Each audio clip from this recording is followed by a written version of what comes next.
നമസ്കാരം. ഏവർക്കും rhythm and reflections എന്ന ഈ ചാനലിലേക്ക് വീണ്ടും സ്വാഗതം. എപ്പോഴും പാമ്പിനുള്ള പ്രത്യേകത നമുക്ക് ദേഷ്യവും തോന്നും, അല്ല പേടിയും തോന്നും, ഒരു കൗതുകവുമാണ് അതിന്റെ സ്കിന്നും അതിന്റെ ടോണും ഒക്കെ കാണുന്നത്, അല്ലേ?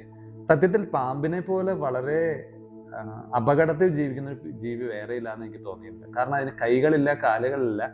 ഈ വായ്ക്കുള്ളിലെ വിഷം അല്ലെങ്കിൽ അത് ചീറ്റുന്ന മൂർഖനാണെങ്കിൽ അത് കാണിക്കുന്ന ആ ഒരു ആക്ഷനിലാണ് നമ്മൾ പലപ്പോഴും ഇതിനെ എന്ത് ചെയ്യുന്നത്, നമ്മൾ ഇതിൽ നിന്ന് മാറി നടക്കാനും നമ്മൾ ഇത് ചെയ്യുന്നത്.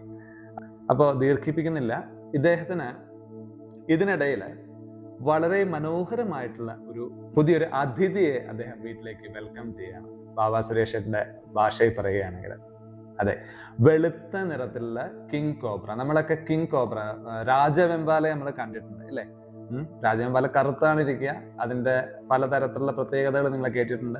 ഇത് വെളുത്ത നിറത്തിലുള്ള അപൂർവമായിട്ടുള്ള ഒരു ജനസിലുള്ള ഒരു രാജവെമ്പാല അദ്ദേഹത്തിന് കിട്ടേണ്ടായി. പക്ഷെ പറഞ്ഞിരുന്നു, ഇത് വളരെ അപകടം പിടിച്ച ഒരു ജനസിലുള്ളതാണ്. പെട്ടെന്നായിരിക്കും ഇതിന്റെ പ്രൊവോക്കേഷൻ കൂടാതെയുള്ള ആക്ഷൻസ്, അതിന്റെ ചീറ്റലും അതിന്റെ കടിയൊക്കെ വരുന്നത്. അതുകൊണ്ട് ഹാൻഡിൽ വിത്ത് കെയറിന് അദ്ദേഹത്തിനോട് വാർണിംഗ് നൽകിയിട്ടുണ്ടായിരുന്നു കൊടുത്ത ആൾക്കാർ. അദ്ദേഹം പറഞ്ഞു ഓക്കെ, അതൊക്കെ ചെയ്തിരുന്നു.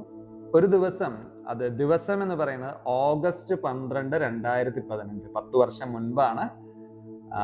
അദ്ദേഹം വൈകിട്ട് 7:45 സമയത്ത്, 7:45 സമയത്ത് ഈ കൂടുകളൊക്കെ ക്ലീൻ ചെയ്ത് അദ്ദേഹം കാര്യങ്ങൾ ചെയ്തുകൊണ്ടിരിക്കുകയായിരുന്നു. അപ്പൊ ഈ കിങ് കോബ്ര കൂടാതെ അദ്ദേഹം പിന്നീട് നല്ലൊരു മലമ്പാമ്പിനെ, അറിയാലോ, പൈത്തൺ, അതിനെ മേടിച്ചിരുന്നു. അതിലും ചില പ്രശ്നക്കാരുണ്ട്. മലമ്പാമ്പിന് വിഷമില്ലെങ്കിലും അതിന്റെ ഒരു കടി കിട്ടിക്കഴിഞ്ഞാൽ നല്ല പെയിനാണ്. അത് പെട്ടെന്നൊന്നും വിടത്തുമില്ല. പിന്നെ അറിയാലോ, പെരുമ്പാമ്പും മലമ്പാമ്പൊക്കെ നമ്മളെ ചുറ്റി വിരിഞ്ഞ് നമ്മളെ വലിഞ്ഞു മുറുക്കിയാണ് നമ്മളെ എന്ത് ചെയ്യണത്, കൊല്ലുന്നത്. അപ്പോൾ ഇങ്ങനെ അപകടം പിടിച്ച ഒരു മലമ്പാമ്പ് അല്ലെങ്കിൽ പെരുമ്പാമ്പ്, അതിന് ഭക്ഷണം കൊടുക്കാനായിട്ട് അദ്ദേഹത്തിന്റെ ആ പാമ്പിന്റെ കൂട തുറന്നു. ഇതാണ് ഈ സമയത്തിന്റെ അല്ലെങ്കിൽ കാലന്റെ വിളി എന്നൊക്കെ പറയുമല്ലോ. പെട്ടെന്ന് എന്തുണ്ടായെന്ന് വെച്ചാൽ, ഈ കൊടുക്കുന്ന സമയത്ത് ഈ പാമ്പ് കുറച്ച് ഉപദ്രവകരമായിട്ട്, അപകടകരമായിട്ട് അദ്ദേഹത്തെ കടിക്കുകയോ അല്ലെങ്കിൽ അറ്റാക്ക് ചെയ്യുകയോ ചെയ്തു. ഈ അറ്റാക്ക് ചെയ്യുന്നതിന്റെ ആ ശക്തിയിൽ അദ്ദേഹം കൂടെ മാറി തെറിച്ച് വീണപ്പോൾ ഈ തൊട്ടടുത്തുണ്ടായിരുന്ന മറ്റു കൂടുകളിലേക്കാണ് വീണത്. ആ കൂടുകൾ ജെർക്ക് ചെയ്തിട്ട്, ഇത് ഒരു ചെയിൻ പ്രോസസ് ആയിരുന്നു. കുറേ അധികം കൂടുകൾക്ക് നാശം സംഭവിച്ചു. അതായത് അകത്തുള്ള പാമ്പുകൾ പലതും ഈ ചില്ലുകൂടുകൾ പൊട്ടിത്തെറിച്ചിട്ട് പുറത്തേക്ക് ഇറങ്ങി എന്ന് സാരം. ഉണ്ടായത് പിന്നെ പറയേണ്ട ആവശ്യമില്ലല്ലോ. ആളുകൾ അവിടെ ചെറിയ അസ്വാരസ്യം നിറഞ്ഞ ശബ്ദങ്ങൾ കേൾക്കാൻ തുടങ്ങിയിരുന്നു അദ്ദേഹത്തിന്റെ വീട്ടിൽ നിന്ന്. 911 ആണ് അവിടുത്തെ പോലീസ് കോഡ് എന്ന് പറയുന്നത്. കുറച്ച് കഴിഞ്ഞപ്പോ ഇങ്ങനെ പല പ്രശ്നങ്ങൾ കേൾക്കുമ്പോൾ ആൾക്കാർ അദ്ദേഹം ഷൗട്ട് ചെയ്യുകയൊക്കെ ചെയ്യുമല്ലോ. ഈ പാമ്പിന്റെ കടി കിട്ടുകയെന്ന് വെച്ചാൽ അത് നല്ല കാര്യമല്ലല്ലോ. അപ്പൊ ആദ്യം പറയുന്നത്, ഇദ്ദേഹത്തിന് ഈ മലമ്പാമ്പിന്റെ ആക്രമണം ഉണ്ടായി. ഈ മലമ്പാമ്പിന്റെ ആക്രമണത്തിൽ നിന്ന് ഇദ്ദേഹം ചെന്ന് വീണത് ഈ രാജവെമ്പാലയുടെ കൂട്ടിലേക്കാണ്, വൈറ്റ് കിങ് കോബ്ര. അത് പൊട്ടിത്തെറിച്ചിട്ട് ഈ രാജവെമ്പാല പുറത്തേക്ക് ഇറങ്ങി എന്നാണ് പറയുന്നത്. അപ്പൊ അതിന്റെ പുറകെ പിന്നെ അടുത്ത ചെയിൻ റിയാക്ഷൻ ആയിട്ട് അടുത്ത 2-3 കൂടുകളും പൊട്ടി. അതിൻ്റെ അകത്ത് ഒരുപാട് അണലികളും അല്ലെങ്കിൽ Russell's wiper or rattle snakes എന്ന് പറയുന്നത്, രണ്ട് ഗണമാണ്. അങ്ങനത്തെ പല വിഷം നിറഞ്ഞ പാമ്പുകളും പുറത്തേക്ക് ചാടി.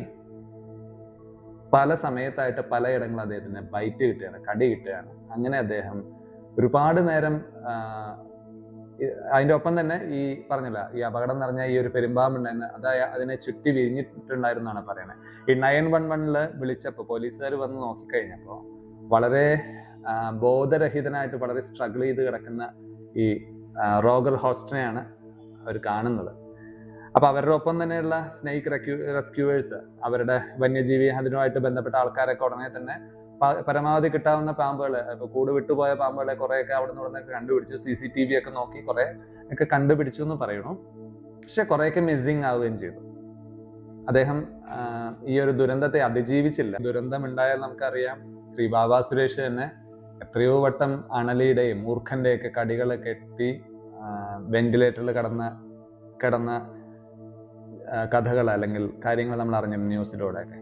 അപ്പോൾ ഇത്രയധികം അപകടം പിടിച്ച ഒരു അവസ്ഥയിലാണ് അദ്ദേഹത്തെ കിട്ടിയത്. അദ്ദേഹം നമ്മളെ വിട്ടുപോയി ഓഗസ്റ്റ് 12, 2015.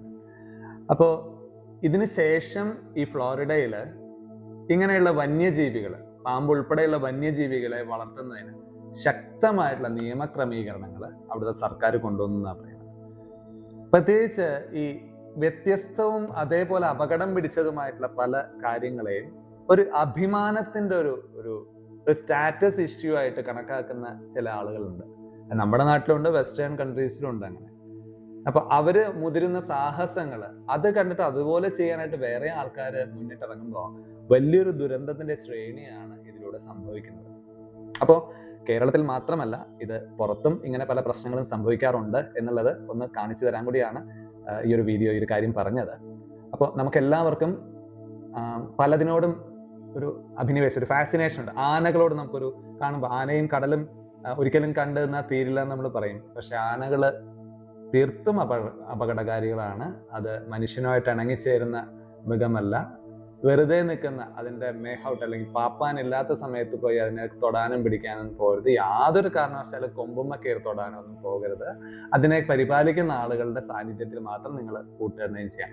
അതുപോലെ തന്നെ മറ്റൊരു കാര്യം, നിങ്ങൾക്ക് സ്നേക്ക് റെസ്ക്യൂയിങ് ഇങ്ങനത്തെ വീഡിയോസ് ഒക്കെ ഒരുപാട് കണ്ടിട്ടുണ്ടാവും. ഇപ്പൊ ഞാൻ പറഞ്ഞ ഫ്ലോറ ആൻഡ് ഫ്യൂണ പോലത്തെ സ്ഥലങ്ങളിൽ അവിടെ വിഷരഹിതമായിട്ട് മനുഷ്യരോട് ഇടപഴകാൻ പ്രശ്നമില്ലാത്ത പാമ്പുകളെയാണ് അവിടെ വളർത്തുന്നത്. നമുക്ക് നമ്മുടെ കൈകളിലേക്ക് തരും. അതിനെ ട്രെയിൻ ആയിട്ടുള്ള ആൾക്കാർ കൃത്യമായിട്ട് നമ്മുടെ ട്രീറ്റ് ചെയ്തിട്ട് നമുക്ക് നൽകും. അത് വളരെ ഫാസിനേറ്റിംഗ് ആണ്.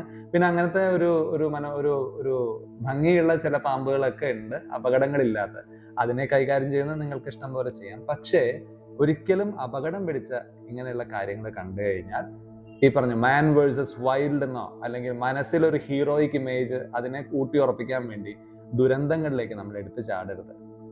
കൃത്യമായിട്ട് ഭയമല്ല, ജാഗ്രതയാണ് വേണ്ടത്. അതേപോലെ തന്നെ ഈ പറഞ്ഞ സാധനങ്ങളെ വെച്ച് നമ്മൾ വന്യമായിട്ടുള്ള വിഷമായിട്ടുള്ള സാധനങ്ങളെ വെച്ച് നമ്മൾ കുട്ടിക്കളി കളിക്കാതിരിക്കാൻ ശ്രമിക്കുക.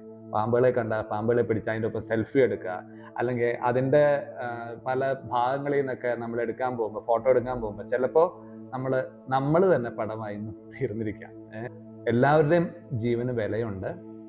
തീർച്ചയായിട്ടും നമുക്ക് ഭയം വേണ്ട, എന്നാൽ കൃത്യമായിട്ടുള്ള വാൾമുന പോലെയുള്ള ജാഗ്രത നമുക്ക് ആവശ്യമാണ്.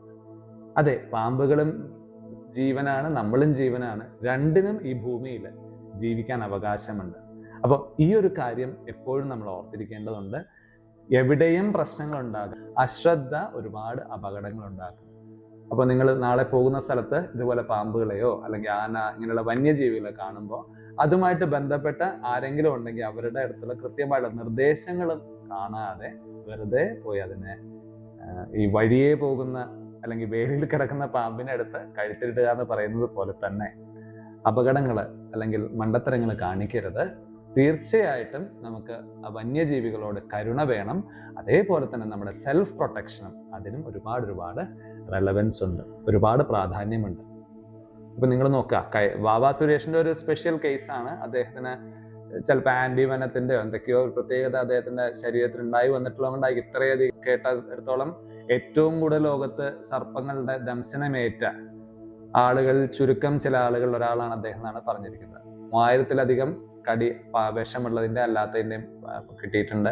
200-ലധികം രാജവെമ്പാലെ അദ്ദേഹം കൈകാര്യം ചെയ്യുന്നുണ്ട്. അദ്ദേഹത്തിന് ആ പാമ്പുകളോട് പ്രത്യേക ഒരു കരുണയുണ്ട്. അത് അദ്ദേഹത്തിൻ്റെതായിട്ടുള്ള ചില രീതികളുണ്ട്, അദ്ദേഹത്തിൻ്റെതായിട്ടുള്ള എത്തിക്സുകളുണ്ട്. അതിനെയൊന്നും നമ്മൾ വിമർശിക്കുന്നില്ല. പക്ഷേ എങ്കിലും അതേപോലെ ആകാനായിട്ടോ നമ്മൾ ഒരിക്കലും ഇമിറ്റേറ്റ് ചെയ്യാനായിട്ട് നോക്കരുത്. നമ്മൾ റെസ്ക്യൂ ചെയ്യാനായിട്ട് നിങ്ങൾക്ക് അങ്ങനെ ഒരു ആഗ്രഹം തോന്നുന്നുണ്ടെങ്കിൽ ശാസ്ത്രീയമായിട്ടുള്ള മുറകൾ തന്നെ അഭ്യസിക്കുക. വാവാ സുരേഷിനെ പോലുള്ള ആൾക്കാർ വൺസ് ഇൻ എ വൈൽ ഒരു വ്യത്യസ്തമായിട്ടുള്ള വ്യക്തിത്വമാണ്. അദ്ദേഹത്തിൻ്റെതായിട്ടുള്ള എത്തിക്സ് ഉണ്ടാവാം. വളരെ ധീരതയുള്ള, അതേപോലെ തീർത്തും അപകടം പിടിച്ച ഒരു പ്രൊഫഷനാണ് സ്നേക്ക് റെസ്ക്യൂ. അതേപോലെയുള്ള ഈ എലിഫന്റ് ഇഷ്യൂസ് ഒക്കെ അതിനെയൊക്കെ പരിഹരിക്കാൻ ഓടുന്നവരൊക്കെ, ഈ മയക്കുവെടി വെക്കുന്ന ആൾക്കാണ്. ഇതിലേക്ക് ഇറങ്ങുന്നവരുണ്ട് ഒരുപാട്. അതൊരു പ്രൊഫഷനായിട്ട് കൊണ്ട് നടക്കുന്നവർ, സൈഡായിട്ട് കൊണ്ട് നടക്കുന്നവരും ഒക്കെ ഉണ്ട്.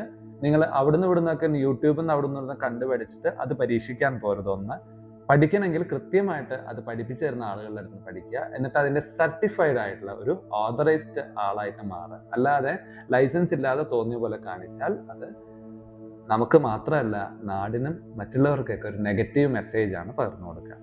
അതെ, നമുക്ക് കരുണയും വേണം, ജാഗ്രതയും വേണം. വന്യജീവികളോട് സ്നേഹവും വേണം, അതേപോലെ തന്നെ സ്വന്തം ജീവനോട് ജാഗ്രതയും ബഹുമാനവും വേണം. ഇത് രണ്ടും കൂടെ കമ്പൈൻഡ് ആയിട്ട് വേണം നമ്മൾ ഇങ്ങനെയുള്ള കാര്യങ്ങൾ കൈകാര്യം ചെയ്യാൻ. അപ്പോൾ വീണ്ടും എല്ലാവർക്കും നല്ലൊരു ദിനം ആശംസിക്കുന്നു. നമസ്കാരം.